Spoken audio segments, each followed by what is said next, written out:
Okay.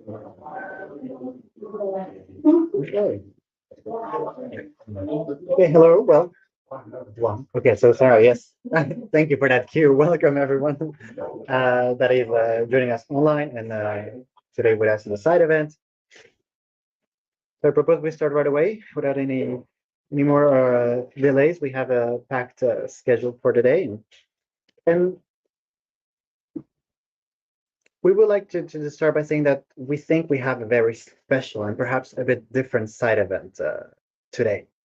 Together, we would like to explore how the imagery of melting ice, being widespread in the media, by the media in general, uh, is a potential inducing factor of eco-anxiety, and why and also how science and education can work together to craft effective tools and policies to counter this feeling and empower our youth to protect our cryosphere.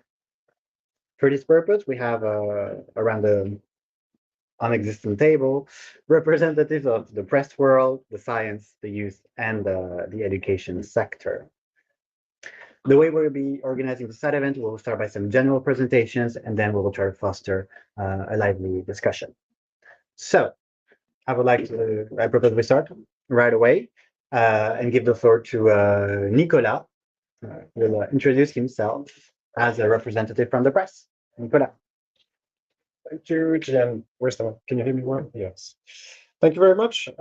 So yeah, I don't claim to represent all of the press, but I'll give you maybe a personal take on the press and the cryosphere. So just as a quick word of background, I'm a podcast producer. Been doing that for the last 3 years. So my view of the press is just as much as everyone's, really, from a reader perspective and a listener perspective, and also a contributor. Um, the first question is really, how does the press cover the cryosphere, right? And to cover that, maybe I'll take you through two or three things. One thing is does the press know about the cryosphere, right? And how it and knowing about the cryosphere, what is it? So does it know about the word? I'll tell you something. I didn't know cryosphere as a word. I've only learned it in the last few. I mean, it's quite recent. It's probably a few months. It's not years for sure. And I don't think I'm alone in that respect. So there's usage of the word. So does the press use the word cryosphere? I think we can all agree that it doesn't, very little, right? And when I say press, I mean mostly print press, but also TV and radio, so mainstream media. I don't think the word cryosphere is represented very well. This being said, we can talk about the cryosphere without using the word, right? And I think the press does that to some extent. Does it do it well or not? It's probably part of the discussion today. Does it understand the role? Does the press understand the role of the cryosphere, right? Because you could talk about it as long as you know what it is, then that's fine if you don't use the word. It does, probably, but not as much as people around here. So it's very easy to think that we all know what the cryosphere is and what the impact is and what the stakes are, because we're all, especially here, in a very closed environment. If you go outside, and especially if you go to the mainstream public, which is fed by the press, the understanding is, I think, very limited. But most importantly, does the press know the stakes and the impact of, say, the melting of the ice? Very little as well, I would think. I think it's fair to remember that the press is good at short term, and it's good at what just happened or what is happening now. It doesn't look in the future very much, right? If you simply because it has time constraints and there's plenty of things to talk about, and I'm talking about generalist media. If you look at the example of what's hot in the news, sorry for the point, the Gaza and Israel war, right? What do we talk about? We don't talk about what's going to happen in the next year or 2 years and what's at stake, what will happen eventually. The press just reports what's happening today, what happened yesterday, effectively. And I think the same goes even more so with complicated topics that the press doesn't understand, like the cryosphere. But you could So talking about it without knowing much about it is obviously a big risk. Now, like I said at the beginning, you could talk about the cryosphere in the media without using the word. And I think to some extent, the press does that, and it relies on the science and the scientists. The problem is, when does it talk about the cryosphere, right? So in France, I can only talk for what I see. The press covers the melting of the ice and the disappearance of glaciers only when it's hot, so only in the summer, right? Which is obviously not the way I'm sure people around here would like it to be. So it's a very limited scope and view of what the impact is. What it does talk about, you have to remember that the press is very good also. It's good at short term and it's good at local. It's good at what impacts people. So if you live in a country where you're very far from either the sea and even more so to the glaciers, the cryosphere is never going to be mentioned. And by nature, the press simplifies. That's what it has to do because it's mostly mainstream press. And therefore, it can only go as much as what the journalists understand and what they think that their audience understands. Now, when we say the press, we've been saying the press. I just want to point out that there's different aspect of what the press is or the media is, right? Well, I had slides, but obviously, yeah, where are they? It doesn't matter, doesn't matter. So we say we, as journalists, we say we, the press, but in fact, the media is multiple, right? Or the press is multiple. Of course, like we said, there's TV, there's radio, there's print, which is what we know about. But more and more, there's podcasts, which takes some time. So the inspiration from podcasts is mostly long-form journalism. So deep, dense articles and coverages, which gives time to explore using multiple voices from mostly experts. So I think we should be hopeful that this is a new way to convey the messages that we want people to get. In addition to podcasts, there's obviously social, right?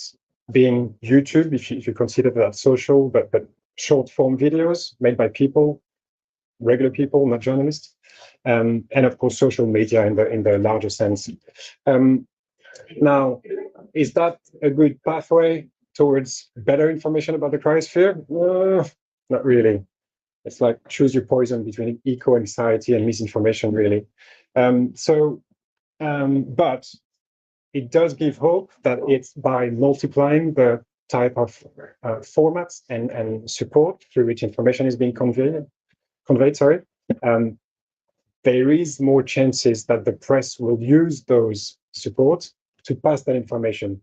And by giving them more chances to pass that information, they have to adapt to a different type of content and different type of format and different expectations also. So I think the press, just as a way, as a wrap-up word, maybe, I think that the multiplication of supports, that's fine.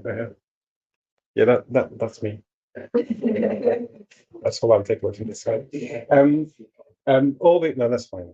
I want to, maybe the last takeaway is by offering or by relying now on more support to pass the information, effectively the press has got to adapt to different expectations, and they also have to adapt to, or we also have to adapt to more. I think the public has come to a point where they know as much as the journalists, and the journalists have to level up their game, and they have multiple avenues to do that, being podcasts, social, and so on. And I think not everything is to throw away in terms of what we see on social media and then in the press in general. We just need to give a chance to the press to get better.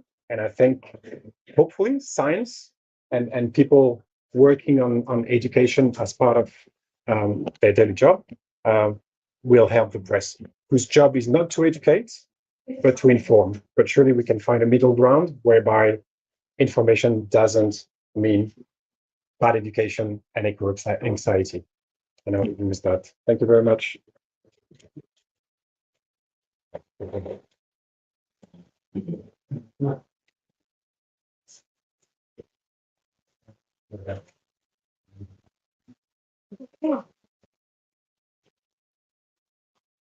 I think it was an amazing benchmark.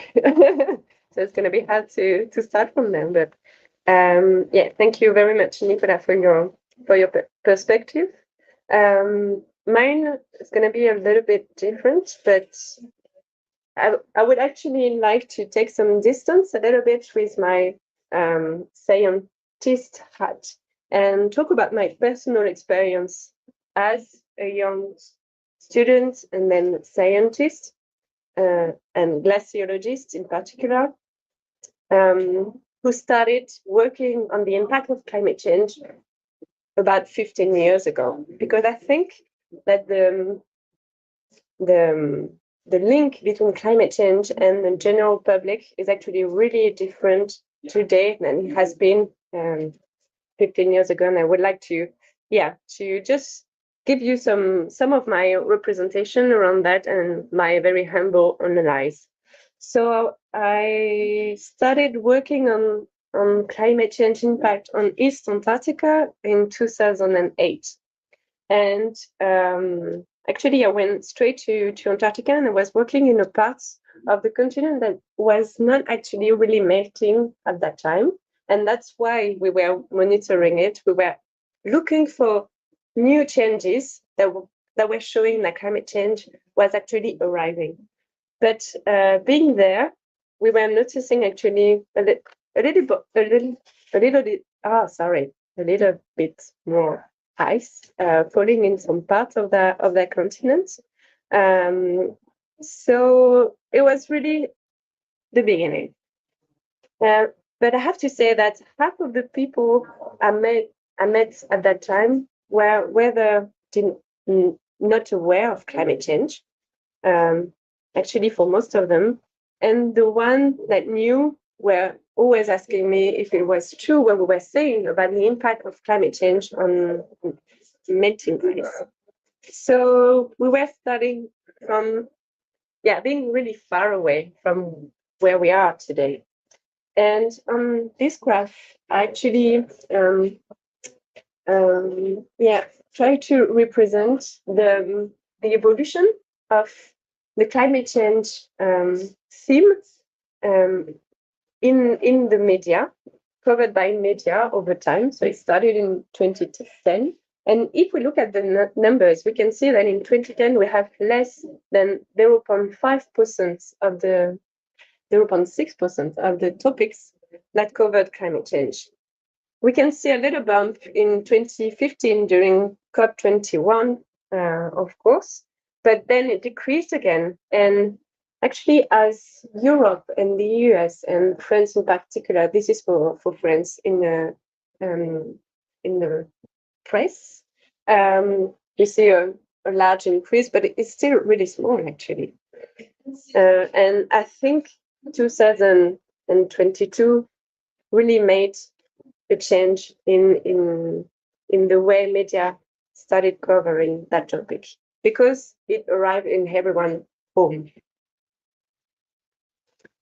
So if I try to analyze from my perspective what was missing 10 or 15 years ago to really have that media attention, but that public attention in general, I think first it was a lack of media coverage and a lack of understanding of the importance of the issue, probably, but also too much distance to what we were, to what climate change was actually preparing.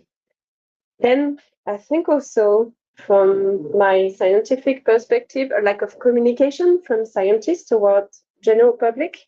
I've seen a lot of changes related to that over the last years. When I started my PhD, talking to media was not education in general from scientists, from experts, was not always something that was valued. For example, today, if you create a research project, you pretty much always have an education aspect or a communication aspect that is related to that. But this is still something new, and it was not the case 15 years ago. So of course, then a lack of education. Now climate change starts to be distillated in the school programs, and but it's still something really new. We see that the Office for Climate Education was created only in 2018, so it's still really something close to us, and also a problem in the representation of the issue related to melting ice in that case, and a lack of link to human impacts.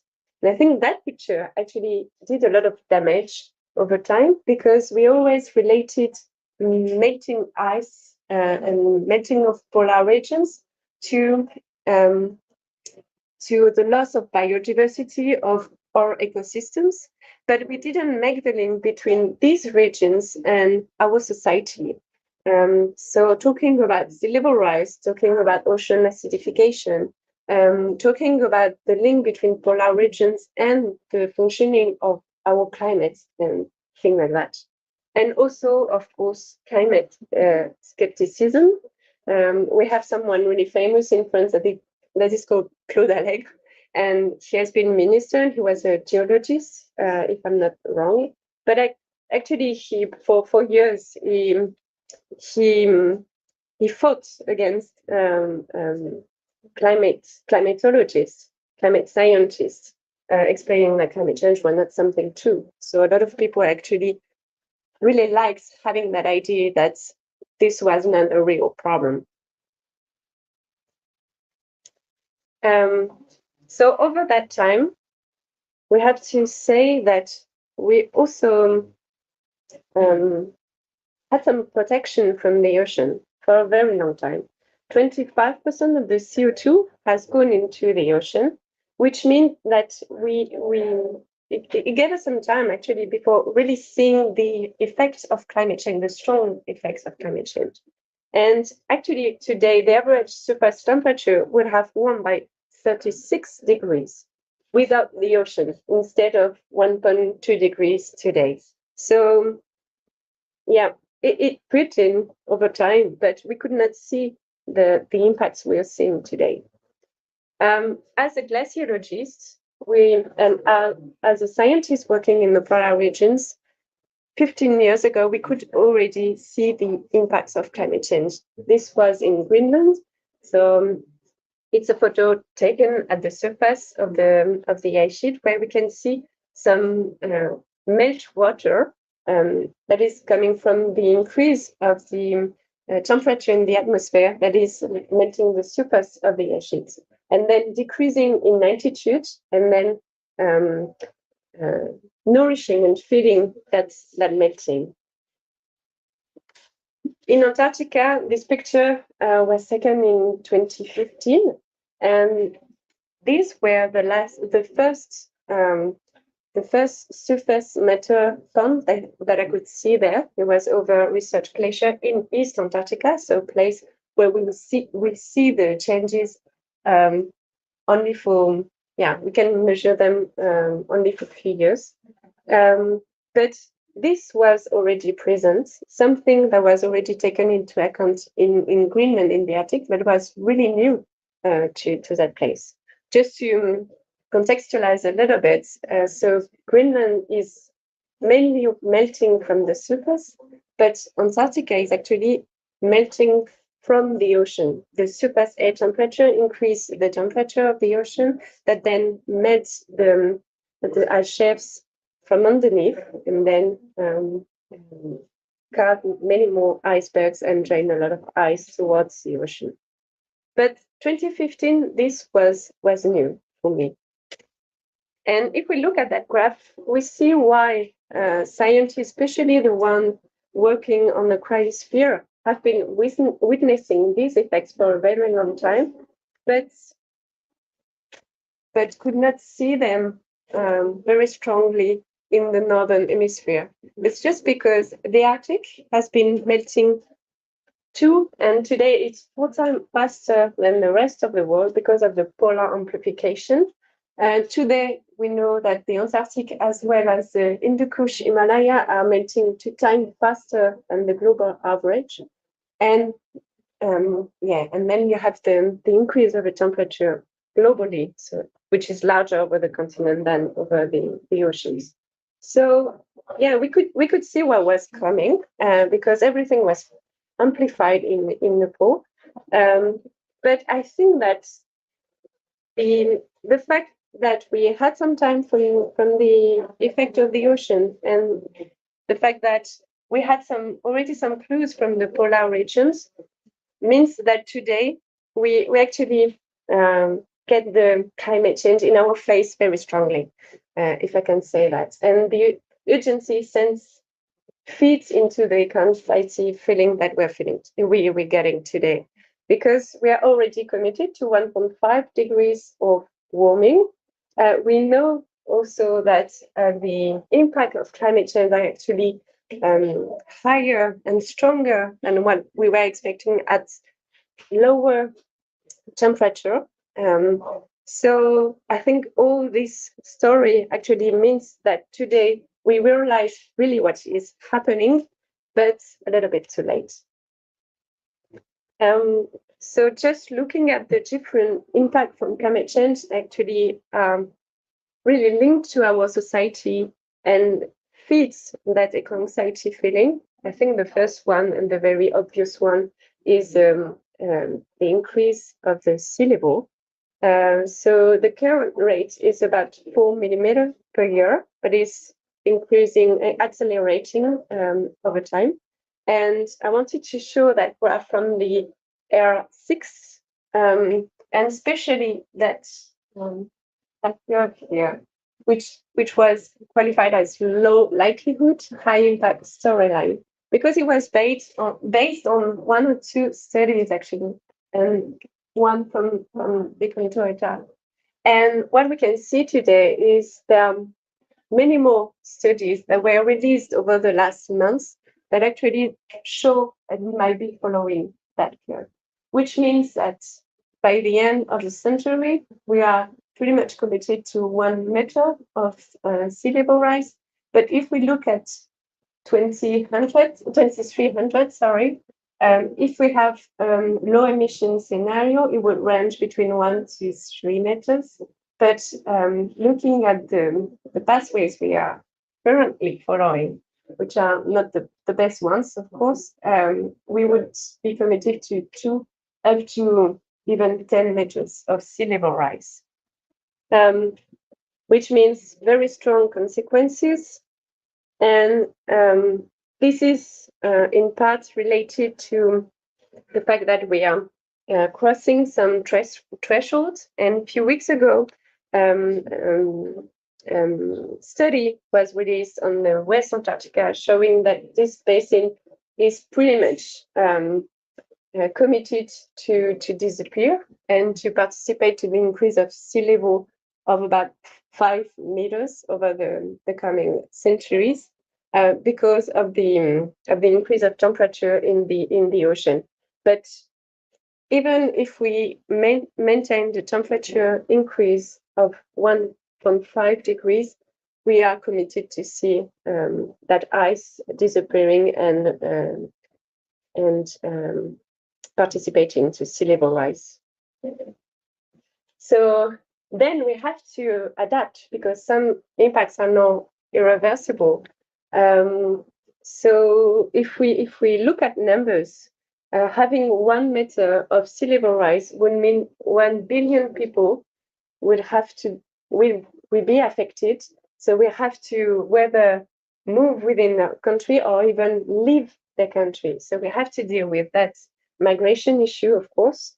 And if we look at the loss of glacier just in the Himalayan, in the Himalayan sector, we are committed to see 2 billion people affected by the loss of these glaciers, which is of course linked to agriculture, to hydropower, etc. Just looking at very quickly at that map. So of course, it's also something that is developing today. We see more and more people living really close to the coast.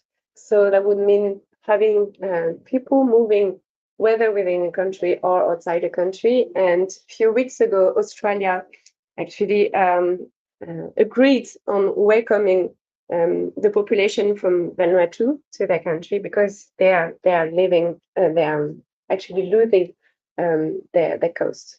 But Vanuatu is really small. But when we talk about Bangladesh, when we talk about Pakistan, when we talk about Japan, etc., it really means billions of people that will be affected. Just looking at another example of impact that is showing this kind of irreversibility, we have ocean acidification. And we know that reaching 2 degrees of warming would mean actually having an acidic ocean for over 30,000 years. So it would mean that we need at least that time to recover and come back to the level we know today.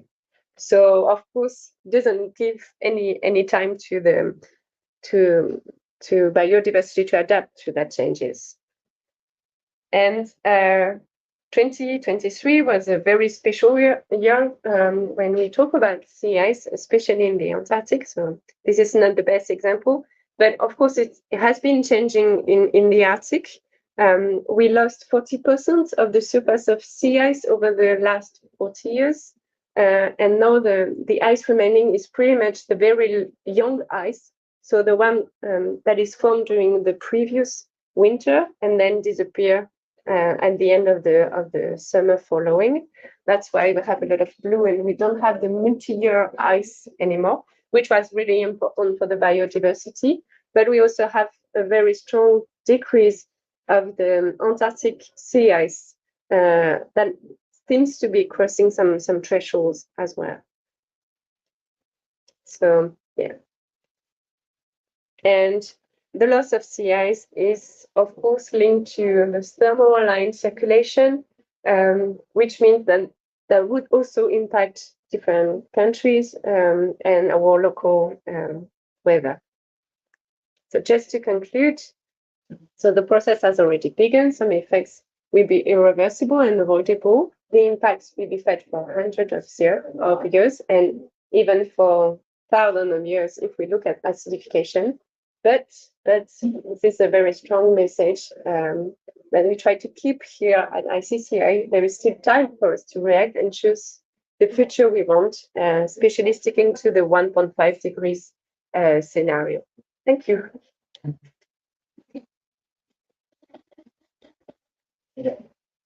Well, thank you so much, Lydie, for the presentation, and Nicolas as well, for sharing both the coverage of the cryosphere in the media and the scientific evolution over time of the state as well, the cryosphere.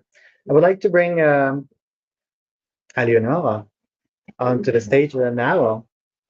So, Alionora, Lydie mentioned we could see that coming.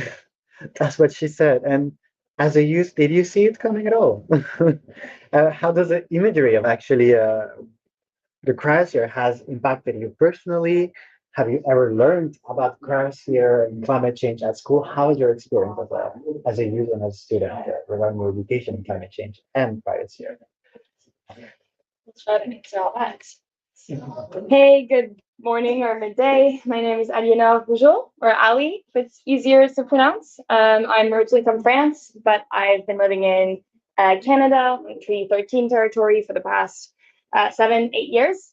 My day job is with environmental defense. I'm a program manager there. I work on energy and climate issues, but I was very involved throughout my youth, throughout my middle school, high school, and university in youth climate movements, and I still today do a lot of this dialogue with youth to try to get more folks to, find their own path to being active within the fight against climate change. So I appreciate those questions and I appreciate the opportunity to think that through.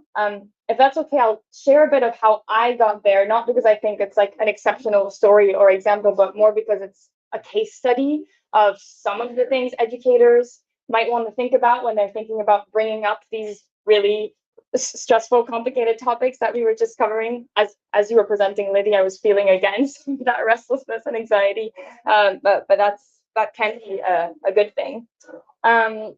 So just to share that initially, when I was, perhaps like 10, 12, early ages, I was more concerned, as perhaps any young person is, around more direct things that you would care about. I was concerned about animals. I was concerned increasingly within teenage years about, in our case, refugee rights. I lived in the south of France. There were massive refugee waves. So early stages of me trying to get involved in anything were more focused on those very direct, things that you want to help solve. And as I was doing, school presentations around refugee rights, and the importance of being a welcoming country, someone mentioned, I think one of my teachers said, oh, and with climate change, the refugee crisis is going to get so much worse. And it just kind of made a passing comment. And I was like, what are you talking about? What is, I just never really been aware of that. And so that night I went and I did a lot of Googling of, what's climate change? And what popped up was pretty much that image that you showed, like the polar bear and the ice. And then I watched a few videos, and keep in mind, YouTube was like a more basic version of what it is now. So most of the videos were very like scientific, trying to explain greenhouse gases going in and not back out, and things like that. So it was very technical, and it was, I think, a mix of, it was a weird mix of alarming because it seemed really bad, but also really impossible to connect with, and most importantly, like impossible to know how I could possibly help. Right? It was just like, this seems so foreign from my, and this polar bear seems so far away. And so that panic definitely settled in. And the first way I took it was a hard hit on me personally. I was thinking, oh, I'm part of the problem. Humans are a huge problem. We are, this is devastating. And so I think maybe even before the anxiety, it was like eco guilt. Like I was just devastated. So I, perhaps very conveniently for the fossil fuel industry, I started focusing more on myself, my personal footprint, what I was doing wrong, how I fix it. So I start being very annoying to my parents and saying, I'm going vegetarian. I don't want to take the plane. I don't want to do this, right? I start really blaming myself, doing all these efforts. I'm really focused. And as you can imagine, like, that's not a comfortable place to be. You're just stressed all the time. You feel really bad about yourself. And then a few years go by, and this IPCC report that had really made the headlines, that one report that I was explaining, that we had 10 years to get it right on climate before irreversible things were going to start happening, that those headlines really hit me in a terrible way, because I thought, I've been doing a great amount of effort right now, a great amount of personal sacrifice. I gave up food that I liked, and these headlines are telling me, we're doing very poorly. We have 10 years. And so I went from, I think, this like eco guilt to complete despair, of thinking, well, now there's nothing I can do, like, clearly. And so I think that was when I really felt the peak of the eco anxiety, was that mismatch between what I'm trying to do as someone that cares and what I keep being told, which is it's not working. And that was really the bulk of the discrepancy. And then what kind of changed that around and converted into productive eco anxiety, I guess, was that there were two moments that happened very close to each other. Greta Thunberg, the famous Swedish climate activist, started doing her school strikes in Sweden, and that started gaining popularity, and we started seeing a few early waves of European movements of school climate strikes. It hadn't reached North America yet. So we were seeing that, and I was a bit curious, not yet convinced that it was going to work, but sure. And then at the same time, in my province of Ontario in Canada, we had a really anti-environment government that had just gotten elected, and within the first 2 days, just got rid of the environment commissioner, got rid of the auditor general on environment, just got rid of every law, policy, or system to protect the environment and push back against climate change, canceled a bunch of renewable energy deals. I mean, just like went all of that. And so those two things kind of awakened me to the world of more collective action, to the world of a whole new part that's not the individual part. And the reason I wanted to share this was that there's still a gap, right? So now you see the movements in Europe, you see this government doing something, but you still don't know how you can possibly impact it. Again, at that time, I'm like, say, 17 or something like that, 16, 17. And what changed everything was me meeting a group of, in this case, it was actually moms and grandmas based in Toronto in Canada, who were trying to do more and more dialogues within, schools with different community groups, and who were basically starting to lead very small protests. And I met them, and they basically told me, however you want to express whatever you're feeling, we will support you. It was like a unconditional support of whatever your vision is for what you think is going to solve it, we will help you. So, we tried different versions of like an art installation or a teaching. We tried different sorts of actions. We did converge back to big mass mobilizations as that was what was needed. But really what changed it, and what changed from like a powerlessness to feeling like I was actively doing something, was this kind of unconditional support and empowerment. And so when I think of this kind of like arc that I went through, I think of a few lessons. The first one is that just facts, absent of any either like context or solution focus, just pure facts, might make a young person educated, don't get me wrong, but it was not going to make them a productive contributor to the fight. So, is that what we want to do? Probably not. And it will also make them extremely eco-anxious, which we know is dangerous for a whole lot of reasons. Another thing was how important it was for me to be ready to hear that information. So I don't know, because I didn't have lessons about climate change at school that much, but I wonder if I had just a lesson on it, would I have taken it so personally? But because I was looking for that information, I was searching that, I was primed, I was ready to absorb the knowledge, it actually reached me much deeper, and I actually kept it. So wondering how we can create the emotional moment first for a young person to then want the information aspect, right? And in that order, instead of trying to use the information to create an emotion, which usually creates a really negative, hard emotion. And then the third one is maybe like goes without saying. That's why even though I'm less and less young, I'm still trying to get very involved within like youth movements and schools, is that intergenerational support was huge.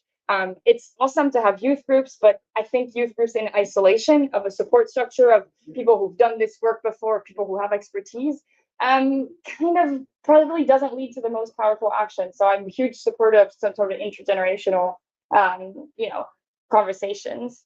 And maybe just to share a few things that I've observed since kind of moving away from myself being kind of the youth impacted and going into classrooms and seeing the change. The key themes we always see, especially with relationships to melting sea ice, melting ice, those images, is always that same feeling even today of, it is so far from me and I don't know how to intervene. And also I don't know how it matters to me. So it's that both like, I don't know whether I care, and if I do care, I don't know what to do about it. Maybe just to open up, I will share one initiative I'm part of that I hope will help, which is an initiative where it's called the Arctic Angels. They decided to take, so Global Choices approached a lot of, they chose young women in this case, a lot of young women who were doing existing other work. It might be climate activism, but it might be like education for girls work, whatever it is, like other young women doing activism work. And they told them, we will teach you about the Arctic for a few days or for a few, sessions. And then can you try to weave that in the existing work you're doing? And so that initiative, I mean, it's still within earlier stages, but it's allowed a lot of people to, and especially they don't just go to communities that are, concerned by the Arctic. Like Canada in our case was maybe a natural fit, but we have a lot of global South folks. We have a lot of folks that aren't directly tied to the Arctic, because we know that what happens in the Arctic impacts people from the global South, people from everywhere. So that was the theory, was to go and find those champions somewhere else. And the idea of why that would work is we know people receive better the information from someone they already trusted. So from someone that looks like them, that sounds like them, that's within the same community or at least the same country. So we'll see how that continues to pan out. But for now, it's been at least successful in reaching new networks of people who had never thought of the Arctic as something they would care about. So yeah, that's an initial thought, and happy to follow up after. Wow, thank you, Alina, for such a personal yet invigorating, I want to say, experience. Tough act to follow, though, but I think Nicolas here is up for the task. Nicolas, I invite you to the stage. Can you share with us a bit more about, how can we actually bring climate change into the education sector, into the schools? in what, how can we make it engaging, not equal anxiety inducing? And you also mentioned it, and at the same time, local. How do we do all of that? Okay, that's my mission. Thank you, Gian. My name is Nicolas. Is it works? Yes. I'm an education officer at the Office for Climate Education. I have been a teacher for 14 years. And first of all, I would like to start with this covered page of a handbook from high school. Yes. And this is a chapter related to, focused on energy, development, and future. And I chose to highlight that, to illustrate that by wildfire. So that's really, really interesting because, and I'm really proud of this mind map because it's really exactly what you said, Ali.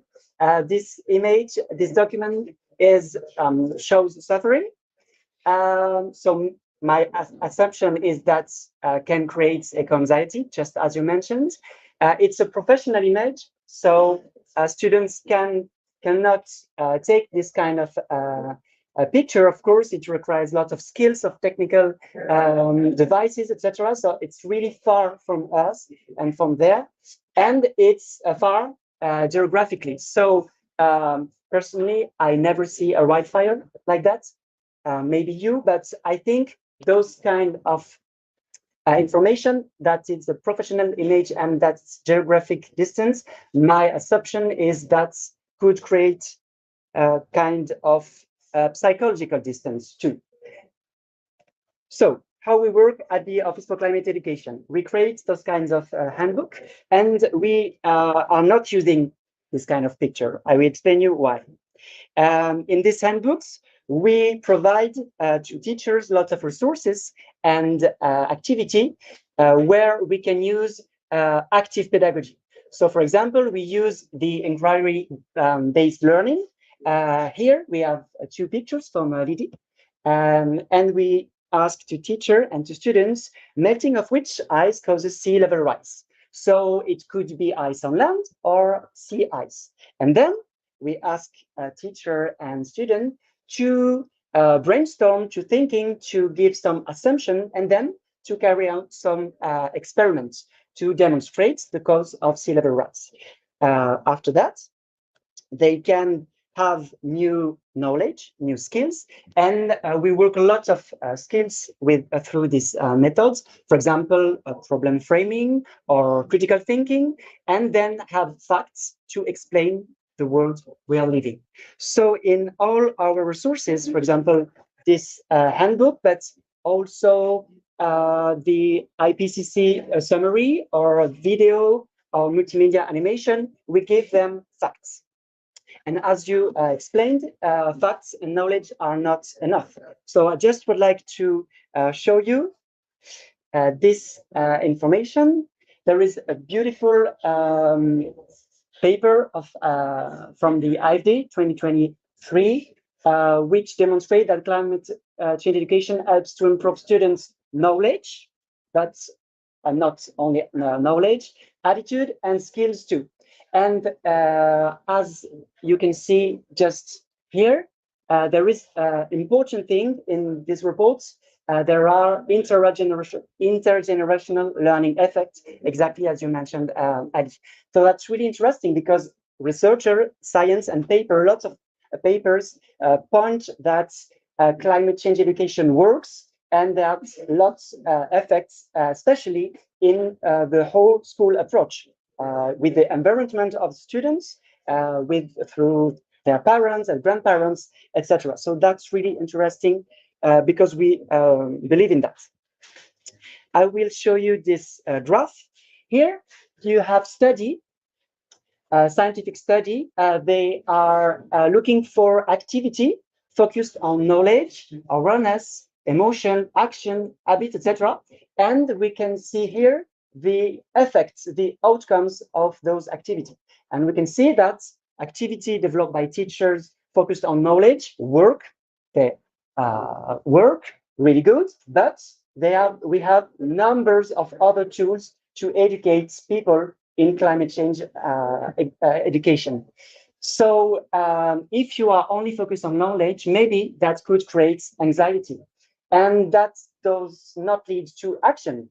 Here you have an example of action. This is exactly the project-based pedagogy. In our handbooks, we have the first part of understand, how we understand the climate change. And then we have the part 2 on this handbook. It's how we can act, how we can design projects and implement in school, in the town, in the city, in the family to tackle climate change. In this book, we also have role-playing games, and we encourage teachers to get outdoor to foster nature connection that's really relevant in climate change education. So my takeaway message is knowledge are not enough. They are working, but it's not enough. Here we have a curve showing the level of engagement as a function of anxiety. And as you mentioned just before, you used the word proactive anxiety, something like that. Useful anxiety, I think so. Yes. So here we have exactly a useful anxiety. So I just not want that pupil and students become anxious, but indeed we can see that a certain level of anxiety could create a level of engagement. And in the planting tree, in eating vegetable, in brainstorming about the future, maybe we can decrease this level of anxiety. So my point is just to use this exactly first part of the curve. Here you have emotion related to climate change. If we ask students to what are they feeling when they are thinking of climate change, we can see that they are feeling sad, afraid, anxious, angry, powerless, helpless, and after that, optimistic. So the majority of the feeling, of course, are negative, but there are some positive effects and negative effect, or neutral, but the enormous, the huge majority of feeling are negative. And we have to take that in account when we teach climate change and when we create resources on climate change, of course. So to do that, I would like to show you this document. This is a document on tipping points. Global tipping points are not scientific consensus, and that's really tricky, and that could create anxiety. And in our handbooks, we avoid to use those tipping points because, of course, that could create a lot of anxiety. And we recommend to use more other kinds of documents. I will show you why. For example, this one is IPCC documents, and I just would like to take your attention on the scale. This is a big geographic scale and a big time scale too. So this kind of document is really complicated for little students. We can have thinking of the color. This one, yes. All this document is in red. I perfectly know that red symbolizes heat, and that's because in infrared radiation, they are red. So in IPCC reports, we can use the red to symbolize that. But maybe we can just have that in mind when we create document for students, especially for the, in primary school. Why always using red? Because there are a lot of symbolic charge associated with the red color. In the Middle Age, for example, the red is really often used because the pigments are available, but in the history, red is associated with love, with hate, with sin. So why always red in all documents related to warming? Scientists, especially Ojala, create and give us lots of tools to imagine new way of thinking, new way of create documents. And you can see here blue, yellow, or green, but just so to cope with emotion, Ojala recommends to use activity related to emotion. Let's students express their emotion, and to maybe cope with that with project-based learning. and to get action. So it's exactly this kind of activity I just mentioned before. We can imagine activity in forest or planting tree or reflecting how to manage our waste and why it is important related to climate. And the third thing is meaning focused coping. And that's the question of the way of we talking about climate change and why it's important in our society for our values, for our way of thinking the world. And that's three kind of possibility to teach climate change. Oh, okay. I think it's okay. That's all for me, I think. Great. Yeah, no, I found this one too. Okay. I have time to that? Okay. Right.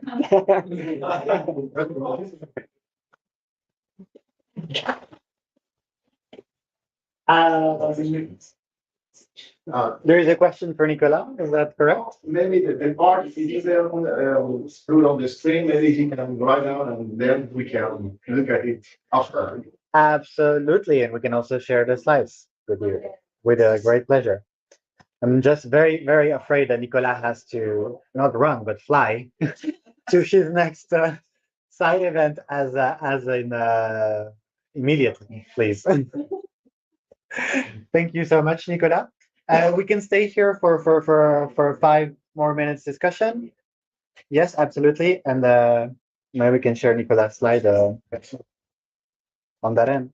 No, maybe we cannot share it.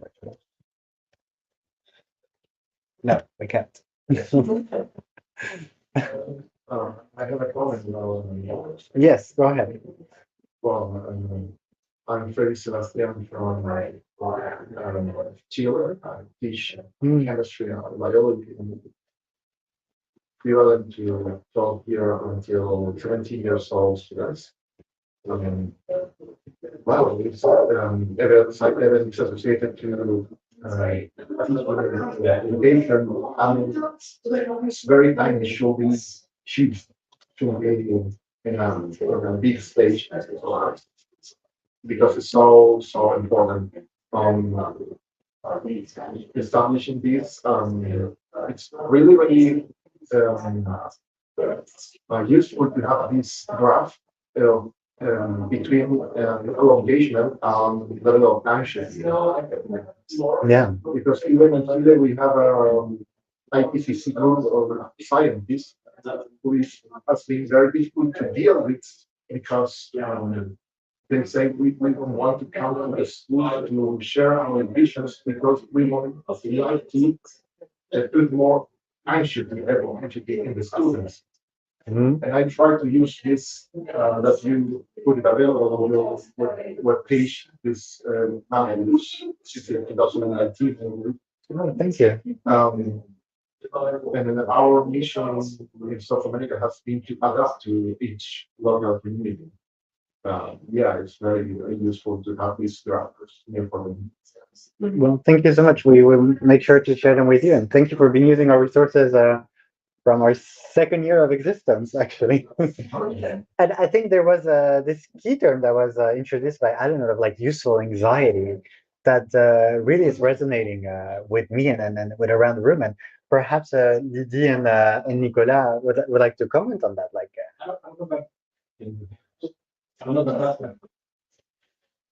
Thanks. I don't know about that, but I had a question, if I may, Jim, related to the point the gentleman just made.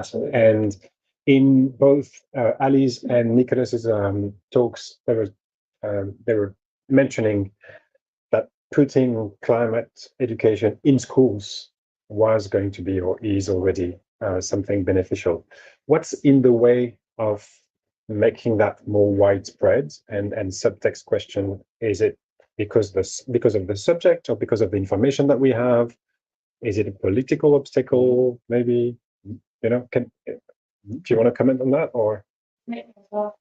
sure. Well, I do have a few elements to answer that, and we'll welcome Eleanor's remarks as well. I think there's a few barriers, right?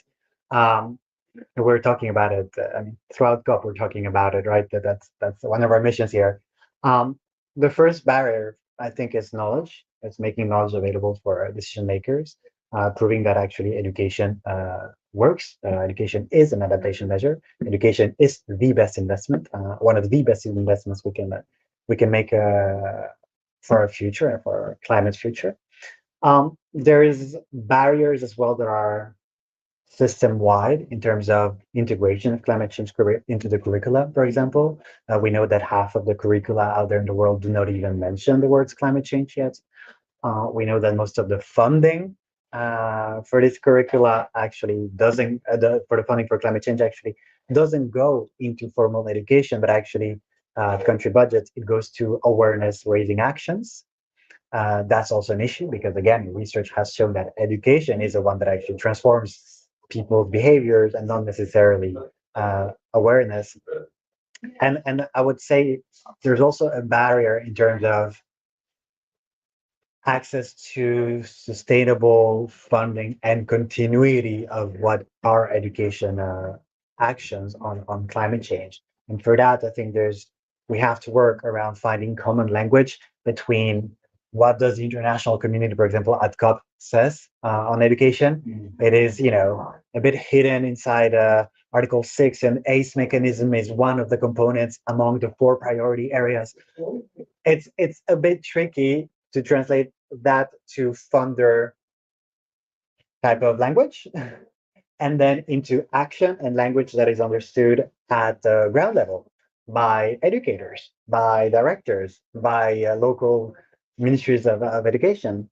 And as part of that, it's part of the wider contextualization of climate change education. And next to that is also contextualizing the issue to every local reality. It is a global problem. There is criminality there, but it's very important to bring it down and have it contextualized as well into the education system and into their lives. Eleanor, if you'd like to comment on this. Yeah. Well, just briefly, some quick thoughts from the experience when we get brought into classrooms, and it's kind of like the first time a teacher brings anyone in on climate. Often the teacher themselves doesn't know much. For example, they say, "Oh, we're glad you're here. We just started a recycling program." And I'm like, recycling is great. It has nothing to do with carbon.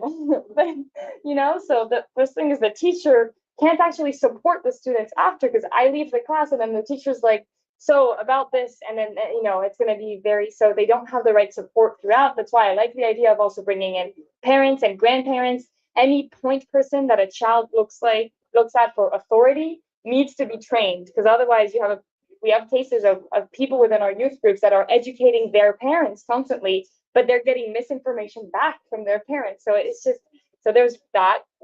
And in North America, I'm not going to speak for Europe or anywhere else, but in North America, we have a fossil fuel lobby that is more powerful than what any of us can really grasp. It is, in Canada at least, a huge, huge part of our reality politically.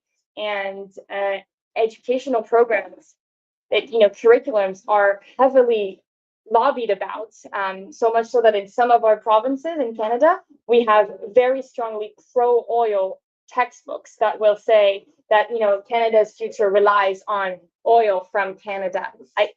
It is not a joke that it's political. So in Canada, at least, it's deeply political. It's not fact-based in how we decide what goes in the curriculum or not for that aspect. We do have a serious education system, but it gets influenced. Well, but here's an interesting point, and it ties back to what you were mentioning and ties back to the core of our activity as the OCE, is providing tools to teachers that they can use when the system does not provide them for them or in a good way, and based on the IPCC reports, based on science, based on facts, I want to say, and in a way that, as Nicolas mentioned, we try to not bring eco-anxiety into the classrooms, and we also try to work with scientists to train them in a way that they also feel comfortable going into classrooms and that it's not a barrier, this eco-anxiety feeling to them. There was a remark? Yes, I want to first thank all of you for this great testimonies and sharing. So I'm Eric Guillaume, I'm a climate scientist and also the president of NEWS. I wanted to come back to well, you can hear me. So, I wanted to come back to so as a scientist, the narratives we are. You talked about this, and so we talked about. And one thing that has been coming, this idea of thresholds, of tipping points, which is still a research question. We don't know. If you take the IPCC reports, they are clear about they may exist, but we don't know. But there are people in our science community who use those as something we know, and that's saying, well, we have threshold deadlines coming up at 10 years. We're asking what, which is 10 years.